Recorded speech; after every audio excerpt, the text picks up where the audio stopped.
আল্লাহর রাসূলের দাওয়াত শুনে একটা এলাকা ছেড়ে মানুষ পলায়ন শুরু করেছিল, কথা ঠিক কিনা? এই মুহাম্মদ দাওয়াত দেয়, বাপ দাদার ধর্ম থেকে মুহাম্মদের কথা শুনুম, এটা একটা কথা হইল না?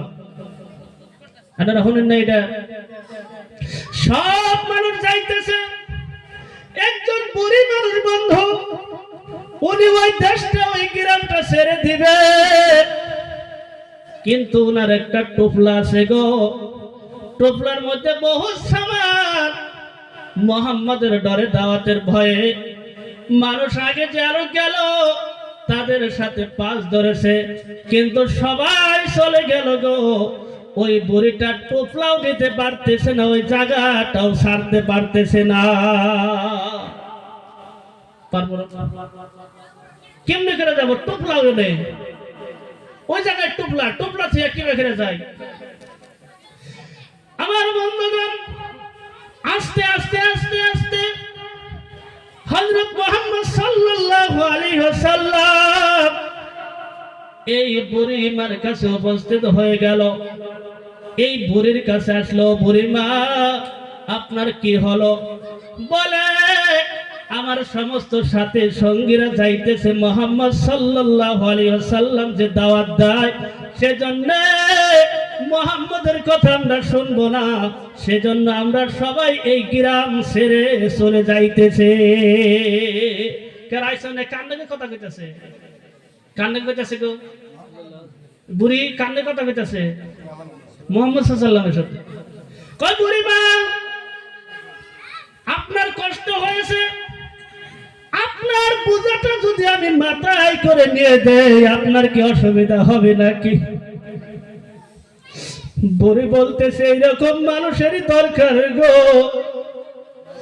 আমার টোপলাটা যদি কেউ নিয়ে দেয় আমি ওই জায়গায় যাব। আমার বন্ধুগণ, বিশ্ব নবী সাল্লাল্লাহু আলাইহি ওয়াসাল্লাম যে সময় বুড়ির টোপলাটা মাথায় নিয়ে যায় রে, গেতেছে গেতেছে একটা পাহাড়ি এলাকায় রে বন্ধু, যে সময় যায় আর ওখানকার মানুষে বলে, যার ডরে আমরা এই এলাকা ছেড়ে দিলাম, তার মাথায় দেখি বুড়ির টোপলা। আমার বন্ধুগণ, এই বুড়িমা চিনতে পারবে কার মাথায় আমার টোপলা রে। আজকে মা বাবার জন্য ছেলে সন্তানে ক্যাশ করে বন্ধু, দুঃখের কথা রে। বাবা মা কত আদর করে লেখাপড়া করাইল রে বাবা, মা এই সময় সন্তান পেটে নিয়েছিল, মা বলেছে আমি লজ্জার কারণে আমার দুঃখের কথাটা আমার শাশুড়ি কেউ বলি নাই, আমার শাশুড়িকেও আমি বলি নাই গো, এত কষ্ট হয়েছে রে। আজকে সে মা বাবার প্রতি আপনার নারাজ।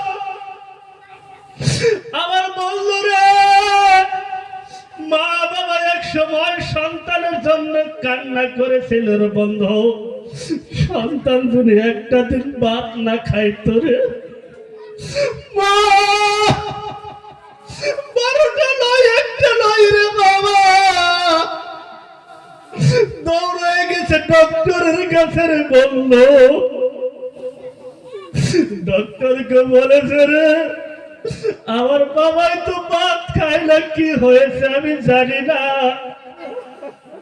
সেই সময় বাবা মা কাঁদছে রে, আর এখন বাবা মা কান্দে, ছেলেরা ভাত দেয় না।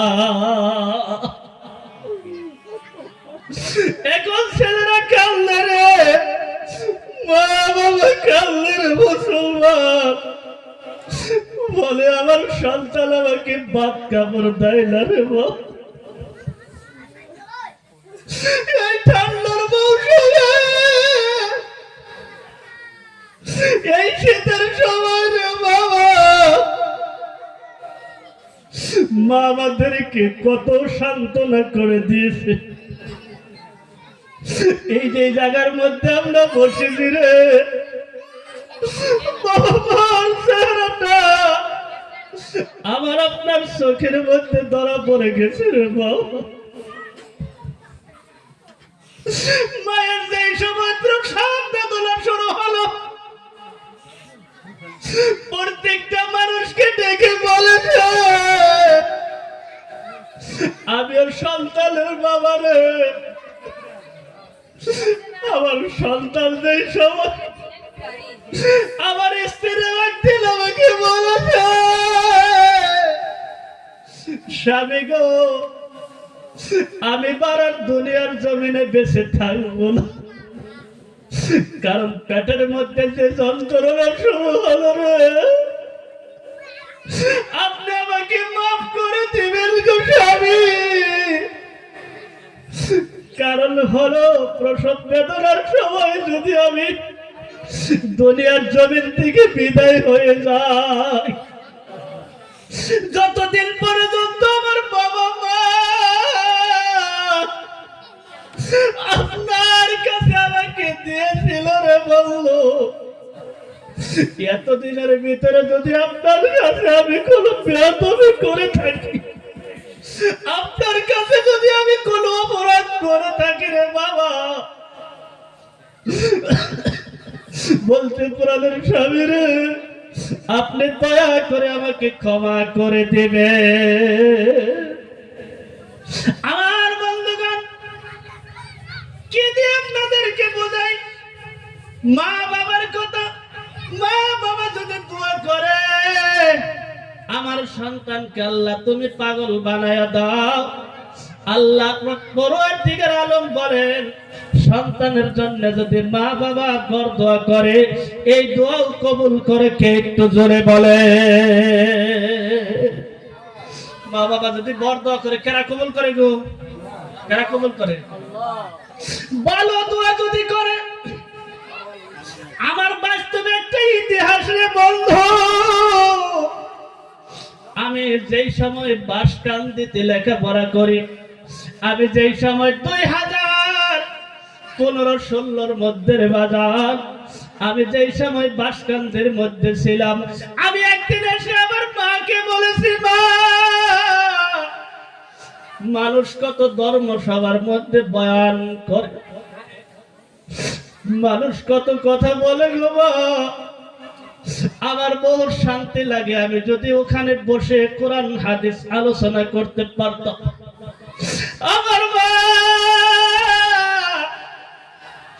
মুখটা আমি দেখেছি নরম করে আল্লাহর কাছে বলে, আল্লাহ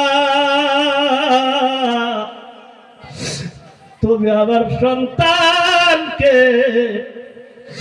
ওয়াইজিন বানায় দাও গো আল্লাহ। আজকে 11 বছর বয়স হলো আমার ওয়াজের, বিভিন্ন জায়গার মধ্যে যাই রে বন্ধু, একই ব্যাপার। আমার বন্ধুগণ, আমার ভাইয়েরা, এই দুনিয়ার মধ্যে বেঁচে থেকে লাভ কি যদি আমরা মা বাবার সাথে ভালো ব্যবহার না করি। আমরা সবাই মা বাবার সাথে ভালো ব্যবহার করি রে, আল্লাহ সুবহানাল্লাহু ওয়া তাআলা আমাদেরকে বরকত দিবে, বাড়ির মধ্যে বরকত দিবে না না।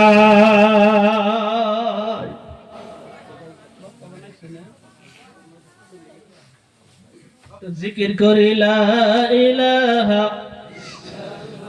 আরো জোরে লা ইলাহা, লা ইলাহা, লা ইলাহা, লা ইলাহা। ফিরাউন বলে